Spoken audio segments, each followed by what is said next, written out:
Hello, Scott Hilton here. I'm going to go over my 2024 audiobooks I've been listening to. Full disclosure, I'm a little dyslexic, so reading always was a chore for me at school. And I enjoy audiobook versions of books, but you still get the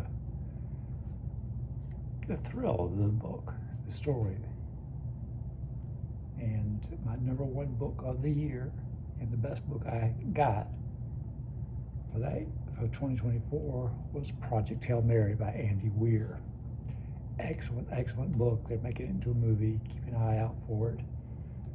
I then listened to The Egg, a short story by Andy Weir, and James Moriarty, Consulting Criminal by Andy Weir.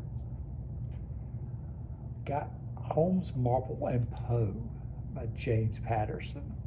It was a neat story. I thought it read kind of like, the story moved around like a TV pilot, which I heard that Patterson's pushing to make a TV pilot. So it established itself, moved along, and these modern day Holmes, Marple, and Poe mysterious characters that have opened a detective agency move through the plot. And we have another sequel coming out that I'm going to also get. But I thought it was a pretty good story. It'll be a decent TV pilot to move along. I'm sure it'll be like a series when they come out. I then got another Tarzan book. I always loved Tarzan. Jungle Tales of Tarzan. I got, and from 1917. Enjoyed that. That was a free book on LibriVox. You have to look into LibriVox. It's free books, classics, and it's read by regular people, usually not a professional. Okay? So look into that. That'll get you some free books. Did Moby Dick with LibriVox. That was a long story, yeah. 12 Months to Live by James Patterson and Mike Lupica from 2023. Good story. I've got that one. I've got the sequel, and I'm looking forward to the third and final book. Red Rising by Pierce Brown. Oh my, yeah. That was in February. Went through it. It was about 16 hours. Excellent book. I enjoyed it quite a bit. It's very neat. It's kind of, there was a movie I was trying to think of that it was like, but it takes place on, of all places, Mars, but in the future where it's already been terraformed. But there are different social classes, and red is, and gold is, rich, of course.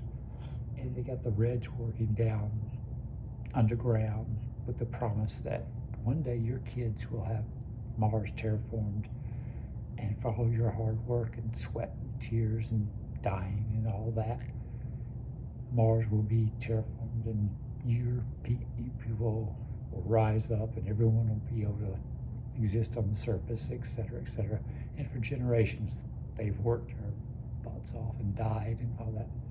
But actually, Mars was terraformed a long time ago, and the golds control everything, and and he finds out and goes on a mission to crush damn bastards. Good story. Private Moscow, James Patterson. Pretty good. I've enjoyed the private books in the past. This one was pretty good. In April, I did The Starless Crown, a fantasy by James Rollins. I always enjoy James Rollins books. And this was good. It was a good fantasy from his Moonfall series. It's pretty good. It wasn't the James Rollins I was used to. It was a fantasy book. It was not the Sigma Force books. So I enjoyed it, but I enjoy the Sigma Force books more. So I'm looking forward to more Sigma Force from James Rollins. The Exchange, After the Firm by John Grisham. I did in March. Wasn't big on that. It was not big. I had done The Firm long, long ago, and it felt like a money grab. I mean, and a lot of you may disagree. You may think it was a great, superior book, and I'm like, girl gets kidnapped, the main character goes after the girl, tries to get her, has problems at home you deal with, and she's kidnapped most of the book. I mean, I'm like, get on with it, get her out, get her in, like a Mission Impossible story or something where something's going on. I was just like, get to it already. It wasn't as good as The Firm and intriguing as The Firm. I did Crosshairs, a Michael Bennett story from James Patterson. Like Michael Bennett a lot. Pretty good story, yeah. This is like wrapped up in June, May and June. Okay, did Extinction by Douglas Preston. I liked Extinction. I did. It had a little twists and turns in it. I enjoyed it. I really did. Then we jumped to a biggie. Fourth Wing, Rebecca Yarros. My daughter loves this. Highly recommended it. Got it. The narrator, the girl that narrates, is incredibly good. The best narrator I've had. Just a great, great story. It's got dragons. You Game of Thrones fans. So, and they're making it into a show, I think, on Amazon. So that's a must get. Fourth Wing was great. Oh, wow. Oh, Michael Crichton and James Patterson's book, Eruption. Yes, Crichton had done notes on Eruption, and his wife, when he passed away, gave it to Patterson to finish eventually. And Patterson finally finished it. And Eruption was neat. I liked Eruption. It was pretty good. Then, as a Star Trek fan, did City on the Edge of Forever by Harlan Ellison. Gave Harlan's version, and Harlan was very outspoken. Harlan wanted his way. Gene Roddenberry of Star Trek wanted his way. Both heads butted. There are a lot of stories by people that knew both men, and Roddenberry said that Harlan wrote a brilliant script. Most of you have seen City on the Edge of Forever in Star Trek. It's the best episode in Star Trek. Many people think, even now with all the other shows, it's still the best episode in Star Trek. But it was without its complications. Roddenberry loved to rewrite everybody and do his own little thing. I mean, when Paramount did Star Trek 2, they pushed him off to the side as an executive producer because he kept rewriting everything, and they were like, what is this crap? This sucks. And so, yeah, anyway, but Harlan was very opinionated, wonderful to listen to on YouTube videos.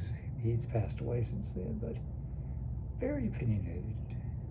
James Cameron stole a lot of his ideas from the Terminator from Harlan Ellison, and Harlan eventually sued and got some money. And Cameron even said it on video that, oh yeah, well, if I needed a good idea, just take a couple episodes of Outer Limits from Harlan Ellison.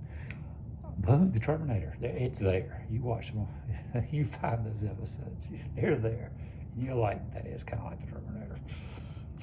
Oh my gosh, but it tells the story of the battle those guys had. He even reads his original script for the show. He reads his rewrites for the show, how he handled certain problems on the show. I mean, he originally had characters because he didn't believe in Roddenberry's utopia. And he had started working on this idea before the first episodes came out. So all the characters weren't established and stuff. And he had two crewmen in drugs. And Roddenberry was like, I can't have that. No, that can't happen. And he claimed that the script was just movie budget. You know, it was just beyond television script that he had wrote. And he had to downsize it and change things. And, yeah, Harlan was like, no, you couldn't. You didn't have to do all that. They battled constantly over city. And Harlan complained at the end. Where was the city? There was supposed to be a city in the background, a little glowing city, a city on the edge of forever. Where was it? It wasn't there because they couldn't afford it, supposedly.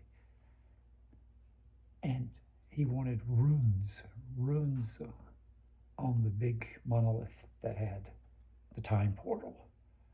And the guy that was in charge of production was sick or something, so the assistant had to do it, and he put Roman ruins all around. And they got on set, and Harlan's like, what the hell is this?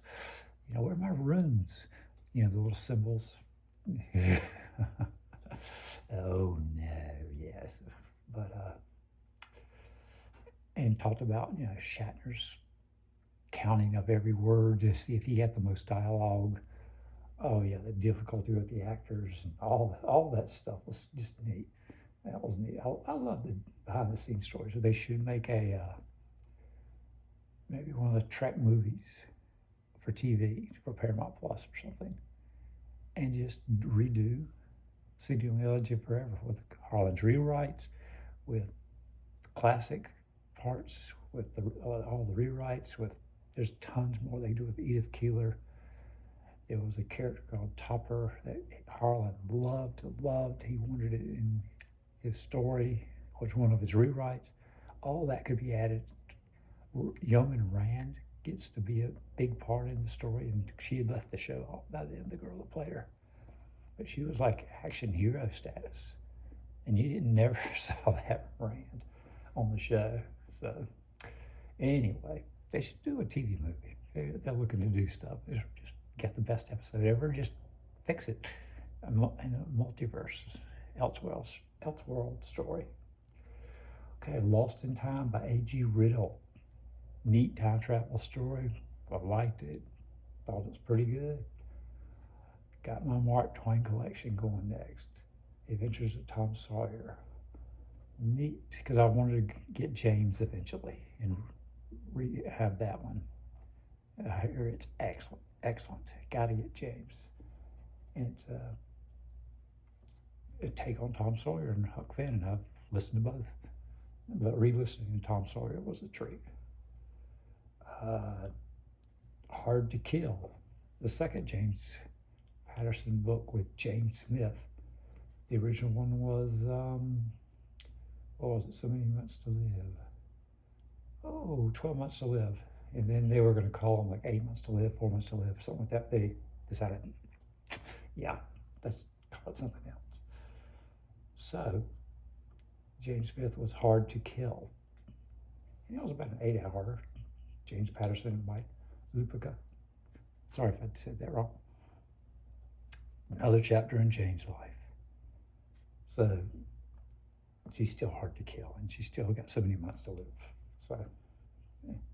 And she's a lawyer and very snarky and very opinionated. She's neat. I like her. Around August, I got Sigma Force. Yay, James Rollins. Yes, I always love Rollins. I love Sigma Force.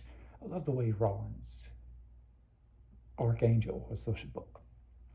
I love how he combines science and the military story and religion and all the mythology and mixes it all up and goose it all up.